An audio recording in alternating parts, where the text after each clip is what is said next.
Hi. Hi. How are you? Good. How are you? I'm okay. I'm okay. So, hi Madison. Wow. Thank you hello everyone, first of all, that's joining. This is another episode of our Wellness Check In and Selfcare Talk series. And we're doing a special Pride Month week since it is Pride Month in June and Madison is part of LGBTQ. So, we thought this would be a perfect way to show our support for the community and things like that. So, yeah, on this Self Care Sunday, our guest today is Madison Butler. So today is all about you, Madison. Yeah, so as people join in and continue to join in, tell the world like who you are, what you do, and things like that. Yeah, so my name is Madison Butler. I am the Chief People Officer at Grav. I'm also a public speaker and a consultant. I have a lot of dogs, and I split my time between Austin, Texas, and Rhode Island. So obviously, right now is like peak time to not be in Texas, but I am currently sitting in my office in Austin, and I spend a lot of time thinking about what it means, especially as a Black woman, to embrace the fact that I am like a stout believer that we really believe luxury and softness and all of these things are expected to be resilient all of the time. In actuality, I don't want to be resilient. I want to take a nap. Exactly, exactly. Right. So yeah, that's what I'm all about. Like Black girls and luxury, Black girls self-caring. That's what most of ZenLuxCo's content is about. So yeah, I found Madison through this article I read. She was one of the like top LinkedIn creators, and I was like, wow, I really have to like reach out to her and talk to her and see what she's about. So, yeah. So tell also, as more people join in, like what I think you're like the CPO of an organization. So yeah, explain what that organization does and what it's about. Yeah, so I'm the Chief People Officer of Grab. We actually sit in the cannabis space. And so we Oh, ancillary product, and so we create all types of beautiful glass products. I've been here for about, what month is it now? We're looking at June, so I've been here like Jen. 6 months.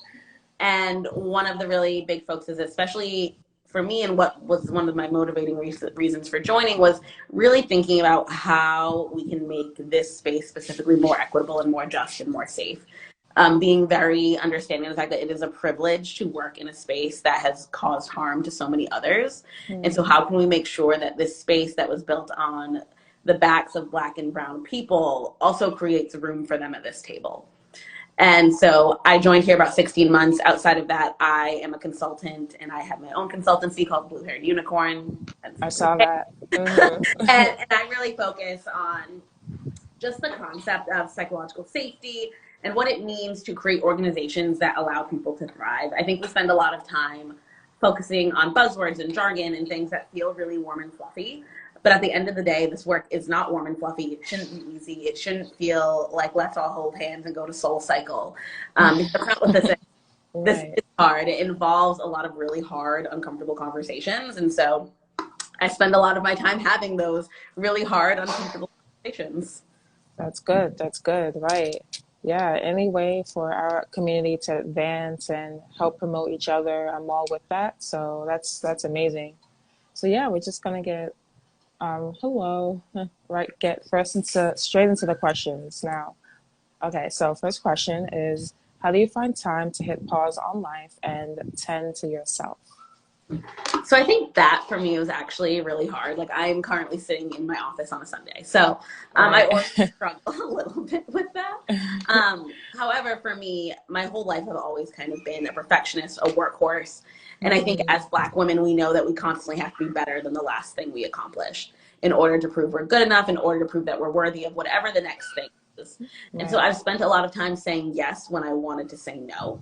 Mm, And I had this moment in 2020 that was just a culmination, I think, of a lot of things, whether it was the pandemic and the fact that I am like hands deep in like messiness of like racial trauma on a daily basis. mm, Combined with George Floyd, I had this like moment where I just hit a wall.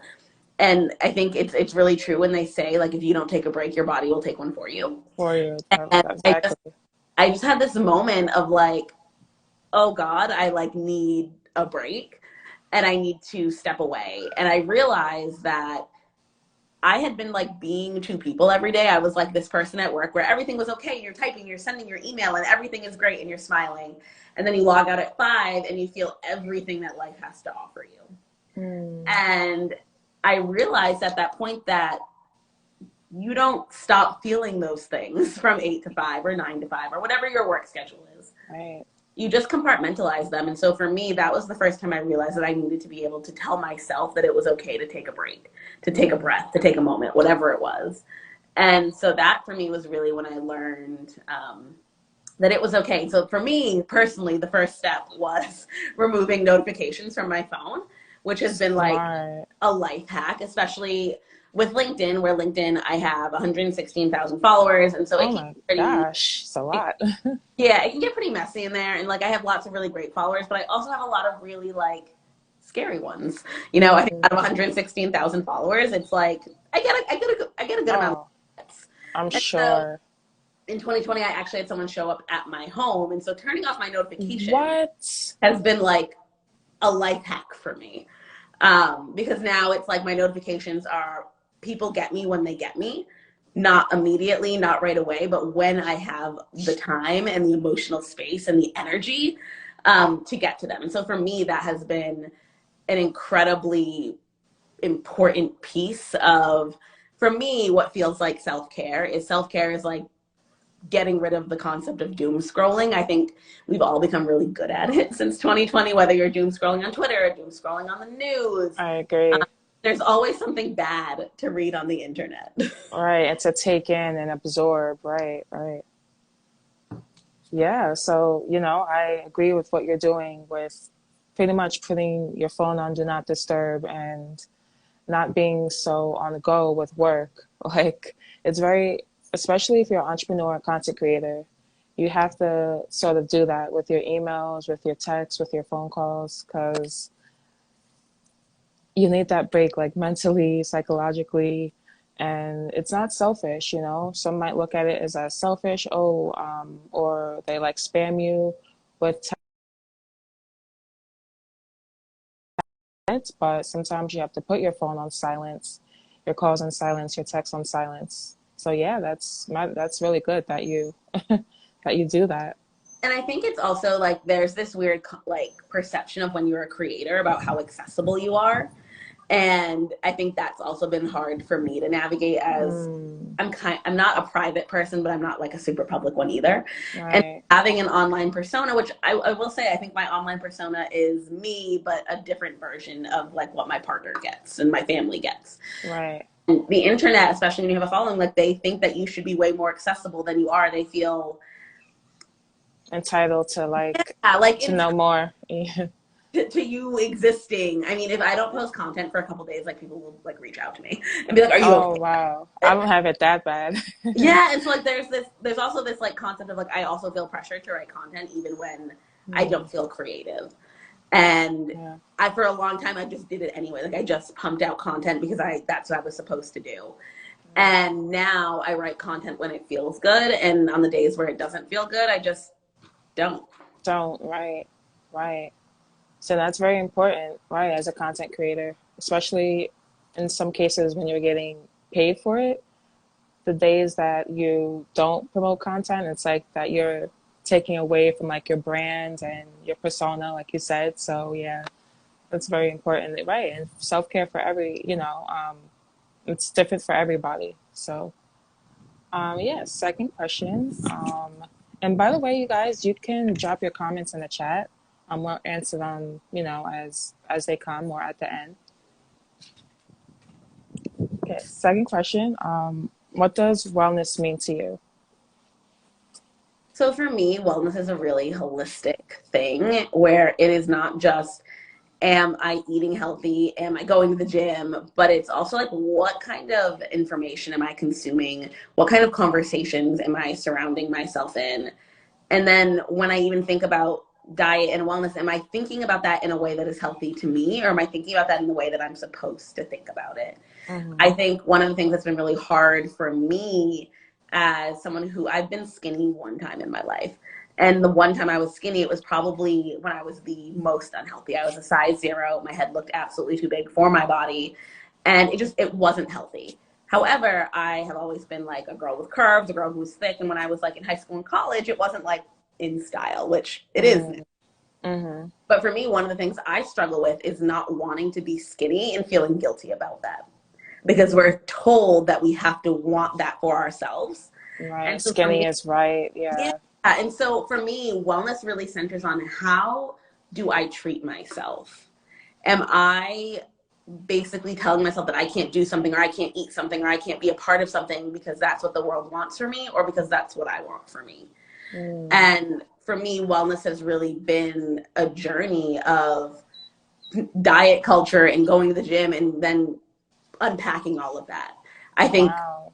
being born, in the 90s and growing up in the early 2000s where we were watching like news ads say Jessica Simpson at a size 8 was obese. And you're just like Right. in this world where you don't feel good enough in your body. And so that has been a really big focus of wellness for me is like, yes, I do want to work out. And sometimes I work out twice a day, but knowing Wow. I'm not working out because I want to be thin. I'm working out because I want to be strong. I'm working out because I want to be Healthy. Yeah. well, the things I want to do, but it has nothing to do with how I want to look for the rest of the world. It's got everything to do with how I want to look for me and how I want to feel for me. And that has been a humbling journey because some days you just don't feel it. Some days you have bad body days. Right. And then some days you have great body days where you're like, damn, I'm a bad bitch. But then some days where you're like, oh God, like, does the man at the grocery store think I look fat? And when you really like unpack that, you're like, why do I Think care? that. Right. Why do I even Why do care I what care? this stranger is thinking about me? But because I think we grew up in a world where it's really thrust upon us that we have been put here to like look good for men specifically, it's really hard to unpack that. And so when I talk about wellness, at least for myself, it has been the act of unpacking what society wanted for me and replacing it with what I want for me. Right, right. And yeah, I definitely, because I'm not like skinny, I'm a size like 8 myself. So yeah, like you said, growing up in the 90s, early 2000s, seeing, like just images of Paris Hilton and forget Nicole Richie. Oh my God. I remember like her being like plastered everywhere in the tabloids of how much weight she lost and right, just having this unhealthy body image. And especially, if you're a woman of color, it still kind of affects us, even though like the body standards in America are like skinny is right. But like you said, like things are kind of changing, like being more curvy and thick is more in now. So, yeah, I'm sure like what you went through, as you described, was a very, very like you have to like self-reflect a lot. Yes. And some days Yeah. I feel very good. I want Oh, to. I'm sure. Right. And that's good. I don't even like work out. So that's good that you said you work out like twice a week sometimes. I don't even work out. So the fact that you have the energy and the gall to do that, to like literally stay healthy. Because, right, just because everyone in the gym is not there to lose weight. Some people want to gain muscle, some people want to get toned, so it's different for everybody. 100%. And I think the same thing with food is like, yes, I guess I could eat salad every day and I probably would be really skinny, but would I Mm, be not necessarily, not saying that I think food is linked to happiness, but I think there is a level of unhappiness that comes with being so restrictive over things you actually enjoy. And that could be mm, food, that could be working out, that could be shopping, that could be napping, whatever it is. I think when right. you're really restrictive based on other people's standards, you actually do yourself a world of harm. Exactly. Exactly. Wow. Great answer. Yeah, because one more thing, people think wellness is just like physical health, but it's like what you're feeding yourself mentally, psychologically, obviously what you do physically. So now, third question is, what are your favorite ways to self-care? So I am like very adamantly a luxury shopper. I, Oh, you like spending the bag on yourself. yeah, I'm very much like an advocate for like Black women deserve luxury, whatever that means to them. That can mean Yes. that could be a good bag, that could mean a vacation, that could be whatever car it is Oh, that you buy. yes. And we interact very differently with capitalism than a straight white man. And so if I'm stuck here dealing with the straight white men and their racism and their BS and like just the heteronormativity of the world, Yeah. I'm might as well enjoy the moments I have. And so Exactly. I am trying really hard to have a capsule wardrobe, and then like my statement pieces being my shoes or my bag. So I am an advocate of, like, for me personally, I like to drop a bag on shoes and bags simply because I know those two things won't really change, where my body will change, my weight will fluctuate. Where like I should be at a point where my feet are done growing, and I love a good staple bag. I also really love Crab Rangoon. So like for me, I'm very much like a treat yourself kind of girl. And so like it's Okay. one of the two. Like either I'm gonna go treat myself to Crab Rangoon, or I'm gonna go treat myself to a pair of shoes. Maybe both, depending on the day. Um, Right. but that for me is like that, and I think and this is probably like part of turning 30. I think I really slept on like how important body care is, like in terms of massages and things like that. And now everything hurts all the time. And I'm a very big advocate for doing those things as well, where like I kind of thought they were unnecessary when I was younger, but for me, I love getting a massage, especially if I've had a really tough week or a really stressful week.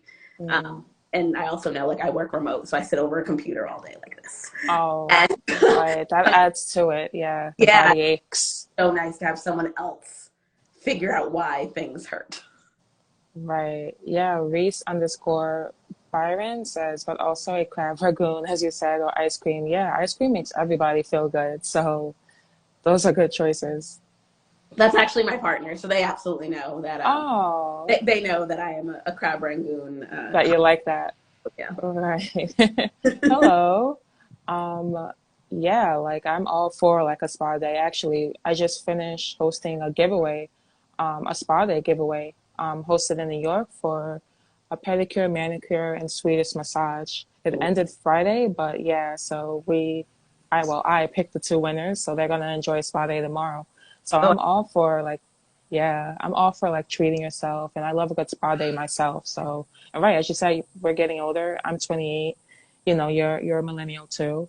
We yep. have to take care of our bodies, body care. And right, body care is not just like body exfoliation and body lotion, whatever. It's like massages too, booking that Swedish massage, getting that facial, and even like physically working out. That's body care. So yeah, those, you know.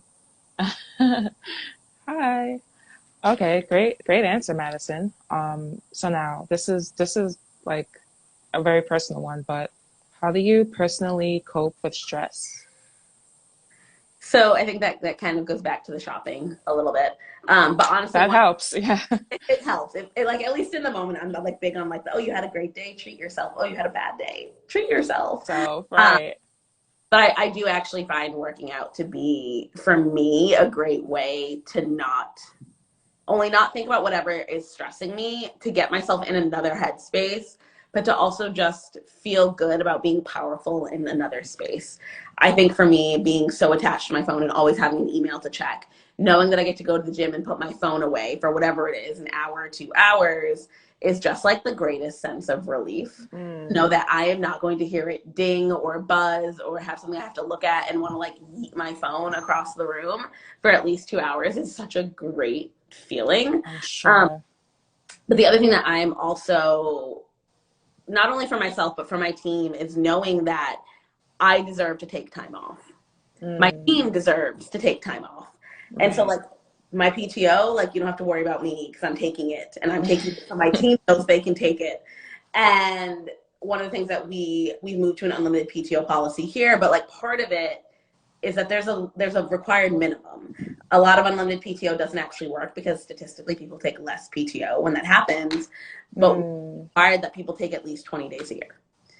And right. of course you can go over, but like at a minimum you need to take 20 days a year. And so for me, that has been another great way of helping my stress. One, because I'm like I love having like something to look forward to. Like again, like Same. a future treat.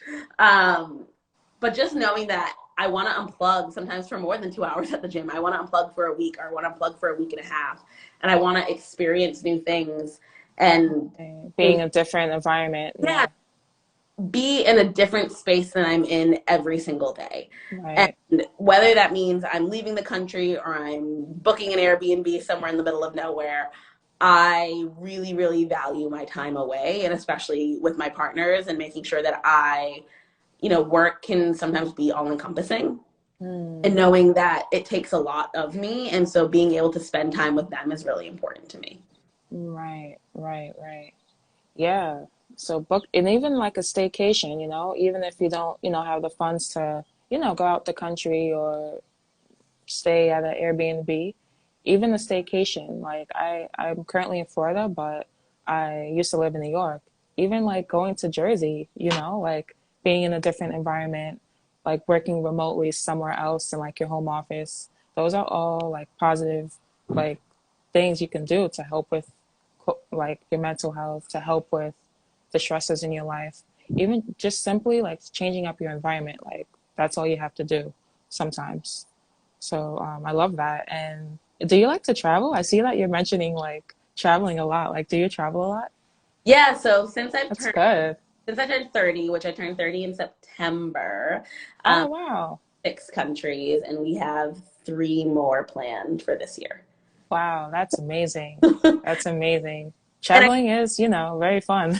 yeah, I work remote a lot of the time, or I'll like split it up where I'll work a couple days remote and I'll take a couple days off. Um, Mm, but yeah, and I think for me, I really decided after 2020 and like part of 2020 I was no longer going to take traveling for granted. After mm, being locked I hear inside, you. Yep. 16 months, I had been someone who traveled like pretty regularly, but not nearly as often as I am now. But just not being able to do that, not being able to go home to see my parents, not being able to go do Mm. anything, I was like, okay, so let me make sure that I am not taking my time for granted and giving it all to capitalism. Let me give some time back to myself and some experience Exactly. myself. Right. Because, yeah, when I used to work in the corporate office, I used to feel bad to take my PTOs. I don't know why. I just felt like that. Like, I work hard for this company. They gave me the PTOs. Why do I feel bad for like taking a week off, even if I don't like travel anywhere? So, yeah, that's good. Now, next question is, are you vocal about your needs enough? Oh God, I'm probably too vocal, like poor Reese. I Oh, yeah, I'm not just vocal with like those around me, but I have a good relationship with my boss when I need a moment away. But more that's importantly, I get good. to have a good relationship with myself to be able. Mm, I actually think that's the hardest part. Like if you look at you feeling guilty for taking PTO, that's because we're conditioned to believe that taking a break is bad. It means I'm not good at what I'm doing. It means I'm going to miss right. opportunity. And that has been a really hard thing to break, especially when you log into social media and all you see is hustle culture this, hustle culture that. Like grind, Boss babe, boss chick, right. hashtag boss babe, like whatever it is. You feel like you constantly have to be working. Otherwise you're losing like traction on whatever it is you're working for. Yeah, And exactly. that is a really hard thing to let go of. I traditionally was really bad at taking PTO. I was really bad at stepping away. I actually worked for a company a couple years ago where my dog passed away, and I like Oh. put it. They wouldn't let me leave to let go, and so I, for me, Hell no. never be me now. Like that would never be me now. Um, And I know how that feels. Yeah, oh God, I would quit like that freaking week. exactly. Did you eventually like leave for the day to tend to that, or like how did that? By the time I could even like, I was in one of those positions where if I were to step away, the world would have just like crumbled underneath me. Um, Oh, And by the time dang. I was ready to step away, like it had already happened. It was incredibly unexpected. And just, I look back Mm. now and I harbor a ton of guilt around it. But like Oh no. how we're conditioned to think about work, we think we have to break ourselves into pieces to be worthy of a paycheck, of a job, of a promotion, whatever it is. And so Mm. that's why for me, like being vocal with myself is the most important because I am my hardest critic. Exactly. I am the hardest on myself about my performance, my where I'm at in my career. I have a lot of moments where I feel like I'm not doing enough. Mm. And I don't know, like, and this isn't to my own horn, I don't know if I could actually be doing more. That's just how society wants us to feel. And so I think I Right. have been recently in the last 2 years been very good about it, but it doesn't necessarily make up for the last 28 years before that. of Right. me not being vocal about it, whether it was in school and you felt overwhelmed, or a sport and like you were injured and you kept playing. I think we are really, again, conditioned to feel like we have to do whatever it is in order to be the best, to be successful, to be whatever it is that we are supposed to be. And again, as a Black woman, you are constantly competing with the past version of yourself Yeah, right. and not on your toes. And we feel like we have to be on 100 all the time. And that's Yeah. what the world expects of us. The world expects us to like go through societal trauma after societal trauma and be like, yep, everything is fine. Here, per my last email, sent. It's draining. Yep. Yeah. And it is exhausting. And I don't want to be that person anymore. I don't want to be resilient, just like I said at the beginning of this. You Um, did say that. I want to be, yeah, soft and yeah. I want to be rested. I want to be well. I want to Wow. feel good. And those things aren't necessarily synonymous with resilience. I hear you. I hear you. I hear you. Oh man, wow. So that's what's your sign, by the way? I would love to know. You I'm a, say you're born in September, a Virgo? oh yeah, like very classic Virgo. Yeah, I was gonna say, yeah, because I have to say this is our 21st episode, so you're like the 21st guest. And like that question, like I would say more than like 60% says that they're not vocal. So like you're in like the minority that says, yeah, I'm very vocal and like too much of it. So yeah, Yep. that's interesting. Virgos, yeah, that, I like Virgos, so that's good. What's your sign? Oh, I'm an Aquarius. Yeah, born in January. So I say cool, cool. I'm like 2 days before a Libra. So I feel like I encompass a lot of things of both. Both signs, yeah. A Libra, I'm very free spirited, but only if things go exactly my way. Um, where that doesn't necessarily work all of the time. Right. Cool, cool, cool. Okay, now this is the last question, but with the new year here, are there any positive changes that you want to make in your life? Honestly, Or I'm for the next year? Yeah, it doesn't matter. yeah, I mean, honestly, I'm at a point where no, I feel really good about, Good. and it's not Where that you're at. Okay. I'm a constant better version of myself, but the version I am of myself right now is someone 15-year-old me would have felt really safe with, and 15-year-old me would have been really proud of, Mm, and 20-year-old me would have never dreamed of. And so I actually said this to my partner the other day. Like I had this goal when I was like 21 that I was going to make six figures by 30, and I've like taken that goal, run with it, and like kept on going. And like I would have never dreamed that because I set what felt like a lofty goal for me. And for so most people, it is. Yeah. and Yes. for what felt like a really lofty goal. And so I feel like I have become the person that I needed to know when I was 15. And Mm. I always want to be a better version of myself, a more caring, a more self-aware person. But right now I am really happy with the me that I am. I love that for you. I love that for you. That's great. That's great. And I know that took a lot of like inner work, self-reflection, resetting like your mindset to get to that point. Because I know for me, I have a lot of changes that I want to like make mentally, like physically. Like I said, I don't work out like just in my life. So that's great that you're at a place that you really can say, I'm happy where I'm at. I'm happy where I'm going. There's nothing like too dramatic or negative that I want to change. So that's great. Really, that's great. And I think it's definitely been a journey, and I think it's come with a lot of Oh, I'm sure it's been a journey to get to that point. yeah, it's like unpacking a lot of the stuff. You know, I had a conference earlier last week, and someone asked me like, would you have shown up this way 5 years ago? And like, absolutely not. There's no way I would have gone up onto Mm, a stage in front of hundreds of people with blue hair and pink shoes. Like it would have never happened. wow. And so to Wow. be in a place where I'm so comfortable with that person, I am so grateful for, because I know what it's like to feel like you want to climb out of your body and inhabit anyone else's but your own. Mm, And it feels really good to be in a place where like, yes, not every day is a great day. And not every day do I wake up like, yes, you're fine. Not every day, but most days I am incredibly happy with this person, what my body can do. my health, my hair, all of it. And Yeah, I love your hair. I love your curls too. thank you. Beautiful. 10 years ago, this would have been pin straight and my natural hair color. And I definitely would have not been showing my tattoos. And so Oh, and now oh, I'm, I didn't even notice. Wow. Oh, okay. uh, I have six myself. Yeah, they're hidden though, so. I'm working on 27. What? Yeah. 27. So you have 26 now? Wow, that's a lot. That's a lot. It is. And, I think now I'm at a point where I haven't put heat on my hair in like nearly 4 years. Your Um, curls are looking luscious, so I can tell. Thank you. And before I used to straighten my hair every 2 weeks, I had a relaxer. Like I was adamant about that. Oh, I was a believer that the closer I could look to not being who I was, the closer I would be to success. And mm.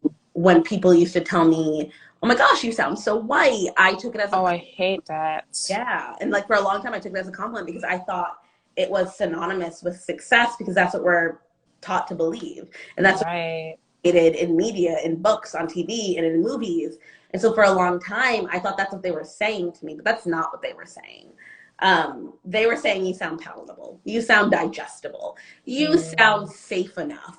And that's not what I want to. mm, I don't want to mm, be a watered down version of myself in order to make sure that I've placated the majority of the population when we know that one, they're not the majority of the population, but two, I don't have to be that version of myself to deserve safety, to deserve respect, to deserve kindness. mm. And Right.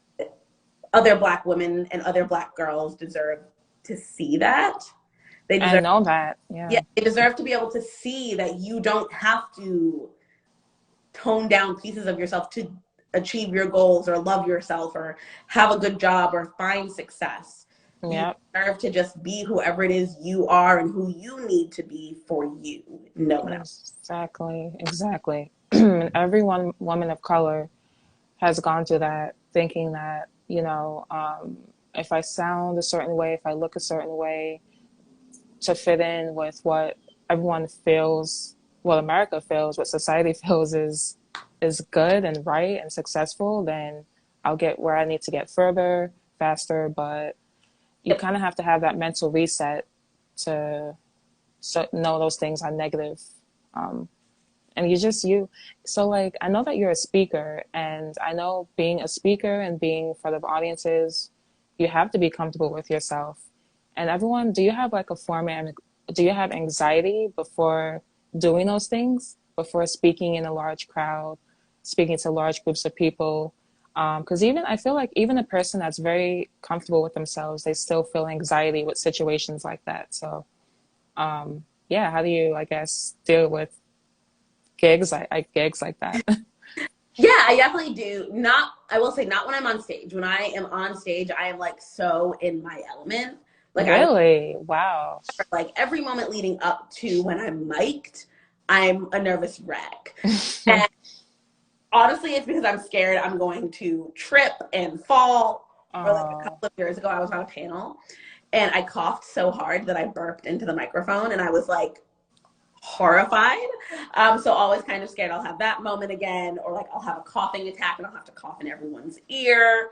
Um, mm-hmm. and then when I'm on stage, it's like all of it just goes away because I Oh, get up there and I realize that like I am absolutely a subject matter expert. I absolutely know what I'm doing. I absolutely know that I'm funny, and that I'm like entertaining, that's and amazing. that people walk away feeling good and like they've learned something. And so, Something, right? but I will say, like again, every moment up until the moment, I'm like, okay. And it could be days before, like when I'm writing my script, when I'm putting my like deck together, like I am just, and it's not even so much nerves. Like there's the nervousness, but there's the, am I good enough to do this? Even though I've done, Mm, and that mm. hasn't quite gone away yet. Um, That's like imposter syndrome, right? Something like that. yeah, just like the concept of like, oh, do I deserve to be doing this? I think one of the things Yeah. I battled with a lot internally is like feeling deserving of where I'm at in life and Mm, of the things I've accomplished. right. There's just that little voice that's always like, there's probably someone older than you or more experienced than you. Why you? And Mm, that's something that I definitely feel, especially when I'm creating the content beforehand. Um, but again, then when I get up there and I'm mic'd, it's like the minute they turn my mic on, I'm like, all of it just disappears from my brain. That's amazing. That's amazing. Wow. Yeah, I just, even though I have like the series, I feel like if I had to do a gig like that, I would be so nervous, even while I'm delivering what I'm saying. Like, so that just shows that you're really in your element and doing work like that. So To be fair, like, kudos to you. Yeah, so, like, that's, I did theater in high school and college. Um, oh, I, okay. There it is. one of the things people always ask me, like, if I want to be a good speaker, what should I go do? And like the number one thing I always tell people is like, go do improv. Improv makes you so uncomfortable and it's such a good time, but it takes you completely into an element that you're most likely have never been in before. And Right. I think that is a part of why I feel good about speaking, because even if I forget what I'm saying, because I've done improv, I can roll with it. A couple Mm. right before the pandemic, it was literally the last week before the world shut down. I went to London for, Oh, and I am like your very classic. I'm a perfectionist, but I'm also like a hardcore procrastinator. And I just like got to London and I was like, I didn't write anything yet. And I kept like, but then I was in London, so I was like experiencing London, so I should right, right. write anything. And I basically had a slide deck with just images, and the images just helped me know how much time I had. But I literally got up there and I was like, okay, I want to get these 3 points across. And I got up there and like just absolutely wung it. And look, if Wow. you look at the recording, people use the recording all the time now, like in like educational stuff, like, Oh, wow. and you would never know, like looking at me, that I was absolutely like, all right, just go from your brain. And so Wow. I'm a really Wow. big advocate. Like if you want to be uncomfortable and you want to try something new, I think improv is a really, really good time. Okay. Wow. Thanks for that. Yeah, that's dope. So yeah, we've reached all of our questions. I really hope you guys enjoyed this episode. And by the way, we have our YouTube channel, ZenLuxCo, where you can find the full episode. It will be uploaded tomorrow. Just in case you came in late and things like that. Trying to see if there's any. Oh, you have. Oh, okay. No, that's someone else. Okay, so there's no comments or questions. I see Reese and some other people just saying hearts. Thank you, fair lie, contrary, for the love. So yeah, thank you, Madison. And if you wanna, pin your website, comment your website, and I can pin it. Oh, For those that want to know more about you and how they can reach out to you, or just like your email address, anything. perfect. Oh, I'm sorry, you're looking at my forehead right now. Oh, no problem. So yeah, as I said, this is the 21st episode. And yeah, I'll follow up with you, Madison, tomorrow to send you all follow-ups and things like that of this episode. And yeah, you guys, thank you for everyone that joined. Like I said, on our YouTube channel, this full episode will be there for you to watch. And yeah, bluehairedunicorn.com. I love that. So how long has your hair like been blue? Like for how long? This week is the 5-year anniversary. What? So did you have to like dye it blonde first and then like insert the color? Like how does that work? Or Uh, did you just like dye it where it was like from your natural to like blue? no, I'd actually played around with a lot of colors before I got to blue. So Okay. I, for like a very long time, was like just red. I was just a redhead, Red. Oh. like red, not like red. Right. I transitioned into more of like a magenta, like a hot pink. Oh, that's Um, nice. That probably looked really good on you. it was Yeah. really a gorgeous color, and then I transitioned to a light pink, like a rose gold. Mm. Rose gold, I dyed blue, and so now I actually only go to my stylist like 3 times a year. We only bleach 2 times a year, and like no heat at all. So Wow. Right. I do color depositing conditioner. Um, I spend a lot of time making sure my curls are happy. But Yeah. it has blue is honestly, out of all of the colors I've done, blue is the easiest. Main, Easiest. yeah. Wow. Wow. Yeah, your curls look great because I know like the whole dyeing process, especially for curly haired girls, can cause problems. So your curls look very like luscious and like, but you said you don't straighten it. So, that don't make sense. Yeah, you pretty much get to choose one of those. You can have curl, you can have colored hair, or you can have heat. Heat, exactly. You Yeah. can't do both. Right, exactly. Okay, cool. So, yeah, I hope everyone has a great self-care Sunday. And yeah, I'll be talking with you, Madison, tomorrow for follow-ups. And yeah, I hope you guys, took in the wisdom, the knowledge that Madison had to offer, that she said so nicely. I can see why you're a speaker. You're a better speaker than me. Like I say like a lot and but yeah, I can tell that you're good at what you do. Thank you. So yeah, you guys, thank you for tuning in to this episode. And Madison, thank you so much Thank you. for being supporting, ZenLuxCo and what we have going on. And yeah, so I'll talk to you tomorrow. And bye everyone that's still here. Bye. Bye guys.